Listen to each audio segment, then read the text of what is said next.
ശരി അമ്മേ.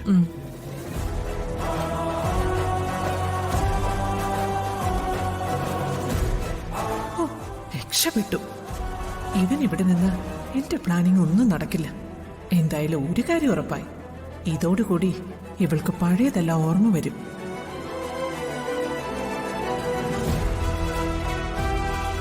ഇനി ഒരിക്കൽ കൂടി ഇവളൊന്നും ഓർക്കാൻ പാടില്ല. അതിനു മുൻപ് തന്നെ എല്ലാം മായ്ച്ചു കളയണം.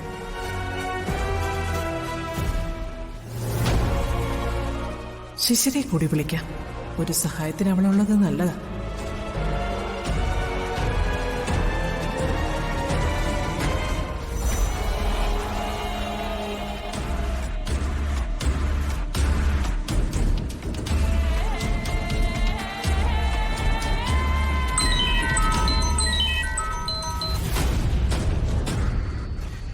എന്തായമ്മേ? പോയടി, എല്ലാം കൈവിട്ടു പോയി. ഞാനിവിടെ കൈയും കാലും വരച്ചു നിൽക്കുക. എന്ത് ചെയ്യണമെന്ന് ഒരു പിടിയും കിട്ടുന്നില്ല. നീ ഇതുവരെ അവിടെ നിന്ന് ഇറങ്ങിയില്ലേ? ഞാൻ റെഡിയായി, ദേ ഇറങ്ങാൻ നിൽക്കുവാ. അമ്മ കാര്യം എന്താന്ന് വെച്ചാ പറ. എടി, അവൾക്ക് പഴയതെല്ലാം ഓർമ്മ വന്ന പോലെയാ അവൾ ഇപ്പൊ പെരുമാറുന്നത്. നമ്മളൊന്നും ഇനി ജീവിച്ചിരുന്നിട്ട് ഒരു കാര്യമില്ല. എല്ലാ കള്ളത്തരങ്ങളും വെളിച്ചത്താവാൻ പോവാ. ഇത്രയും വേഗം എന്തെങ്കിലും ചെയ്തില്ലെങ്കിൽ നമ്മുടെ കുടുംബം തകർന്ന് തരിപ്പണാവും. ഇവിടെ എന്താ ഉണ്ടായെന്ന് നിനക്കറിയാമോ?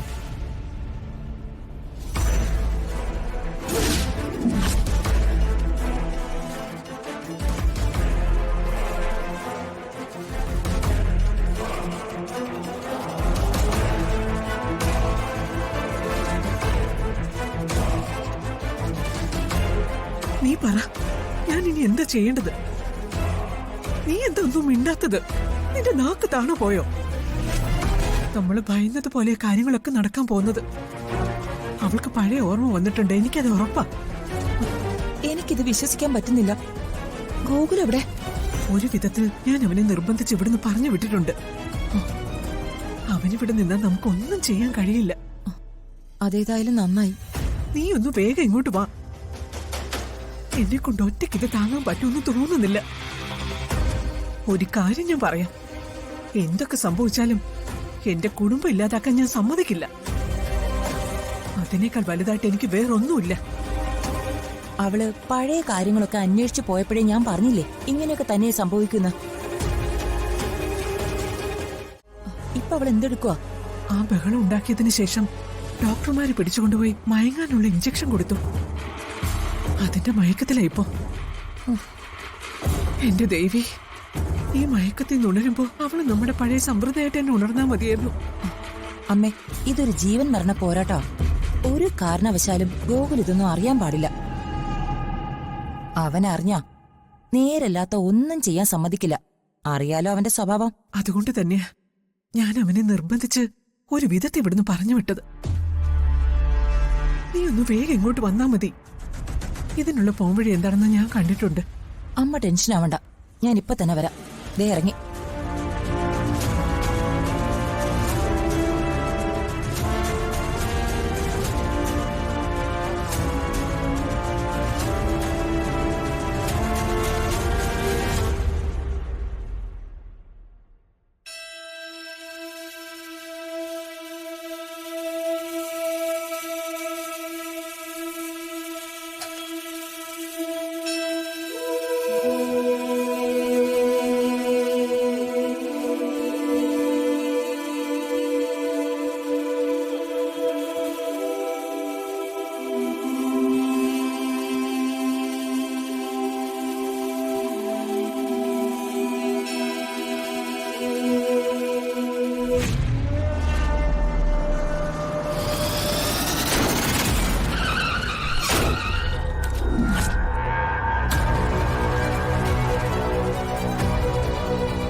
നിന്റെ ഇഷ്ടത്തിന് ഞങ്ങൾ ആരും എതിരെ നിന്നിട്ടില്ല.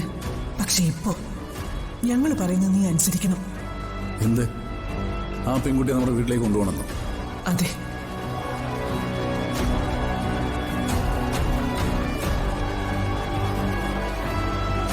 ആ പെൺകുട്ടിക്ക് ഓർമ്മ നഷ്ടപ്പെട്ടത് നിന്റെ വണ്ടി ഇടിച്ച. അവളുടെ ഓർമ്മകൾ തിരിച്ചു വരുന്നവരെയെങ്കിലും അവളെ സംരക്ഷിക്കേണ്ട ബാധ്യത നിനക്കില്ലേ? എടാ, തൽക്കാലം ആ കുട്ടി നമ്മുടെ കൂടെ തന്നെ താമസിക്കുന്നത് നല്ലത്.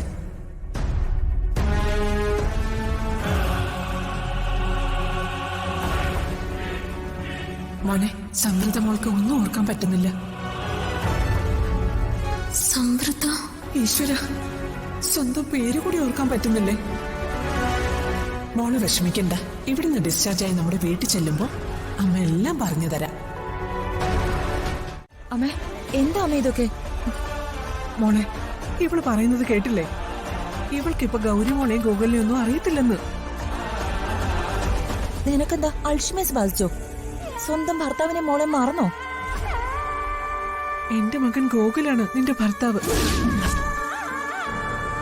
നിങ്ങളുടെ മോളുടെ പേര് ഗൗരി. നിർത്ത്. നിങ്ങളൊക്കെ ആരാ? എനിക്ക് നിങ്ങൾ ആരെ അറിയില്ല.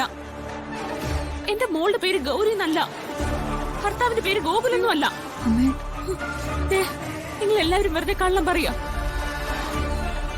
എന്റെ മോളെ നിങ്ങൾ എന്തിനാ എന്നിൽ നിന്ന് മറച്ചു വെച്ചിരിക്കുന്നത്? പറ, എന്റെ മോളെവിടെ? എന്റെ മോനെ നീ കല്യാണം കഴിച്ചിട്ട് വർഷം 7-8